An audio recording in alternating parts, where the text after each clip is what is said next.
Today we're going to set up and customize an automatic indoor garden. My friends over at Click and Grow sent me a prototype of their new Wall Farm Mini product, which lets you grow more than 30 plants at a time indoors using LED lights and an automatic irrigation system. The system is comprised of LED lighting strips, water reservoirs, little plastic pods for the plants, and a plywood housing. The seeds come in these packaged little capsules that are made of this smart soil that they invented, which provides all the nutrients that the plants are going to need. The design and business model is similar to those coffee pod machines, which is great from a convenience standpoint, but it does lock you into a specific type of system when it comes to refills. I will, though, in the future try to experiment with putting in normal seeds in potting soil. Once all the seeds are in, you can fill up the cistern with water.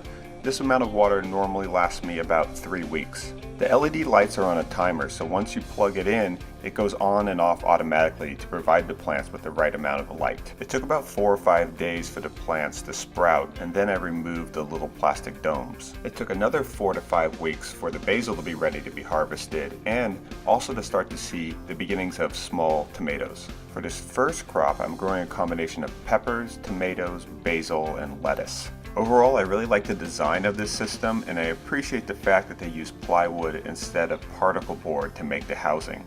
But for my particular apartment, I want something even more space efficient, so I decided to try and make a wall-mounted version using the hardware components and technology components in this system. The garden pieces can be quite heavy when they're completely filled with water, so I used a stud finder to make sure that I was attaching a series of L brackets through the drywall and into the 2x4 studs. I used a combination of 5-inch and 3-inch galvanized L brackets that I had spray painted white. The control panels for all the lights comes in a box, and that was screwed to a piece of plywood, and I just kept it on the plywood and then used that to make the bottom shelf. The LED light strips have a pretty substantial aluminum housing, and it has these nice clips that slide along the top that make it easy to mount.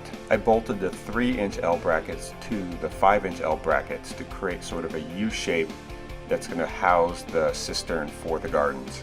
The extra hole in the 3-inch L bracket allows me to mount the lower LED light strip. I had a few more L brackets to keep the gardens from sliding off, and then loaded them up and plugged them in and was good to go. For the next crop of plants, I think I'm going to switch out the lettuce with strawberries, so keep an eye on my Instagram. I'll be posting updates of how I use this garden system there. For more information, check out my website, and if you want to see what I'm working on next, be sure to follow me on Instagram. And don't forget to subscribe to this channel if you haven't already. Thanks. Bye.